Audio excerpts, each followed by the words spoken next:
दूसरा अध्याय सांख्य योग श्लोक 50 बुद्धि युक्तो जहाति हुभे सुकृत दुष्कृते तस्माद्योगाय युज्यस्व योगः कर्मसु कौशलम। हिंदी अनुवाद, जो बुद्धि से युक्त है वह इस संसार में पुण्य और पाप दोनों को त्याग देता है, इसलिए योग में स्थित हो जाओ, क्योंकि योग ही कर्मों में कुशलता है। व्याख्या। श्लोक में भगवान श्री कृष्ण अर्जुन को कर्मयोग का गहन महत्व समझा रहे हैं। वह बताते हैं कि जब कोई व्यक्ति बुद्धि और विवेक से युक्त होकर अपने कर्तव्यों का पालन करता है तो वह पुण्य और पाप के बंधनों से मुक्त हो जाता है।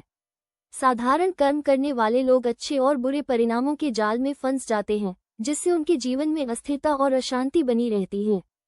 कर्मयोग का मतलब है निष्काम भाव से कर्म करना, यानी कर्म करते समय फल की आसक्ति न रखना। ऐसा व्यक्ति न तो अच्छे कर्मों के परिणाम में अहंकार करता है और न ही बुरे कर्मों के परिणाम में दुखी होता है। वह अपनी बुद्धि से कर्म करते हुए परिणाम को भगवान पर छोड़ देता है। इस प्रकार वह जीवन में स्थिर और शांत रहता है। भगवान अर्जुन को ये समझाते हैं कि योग का अर्थ केवल ध्यान या साधना तक सीमित नहीं है। योग का गूढ़ अर्थ कर्मों में कुशलता है। ये कुशलता केवल तकनीकी दक्षता नहीं है, बल्कि हर कर्म को सही दृष्टिकोण, सही भावना और संतुलन के साथ करना है। निष्कर्ष, इस श्लोक में श्री कृष्ण ने कर्मयोग का सार बताया है।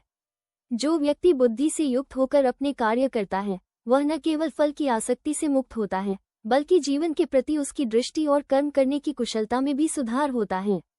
योग यानी सही ढंग से कर्म करना जीवन को सार्थक और शांतिपूर्ण बनाता है।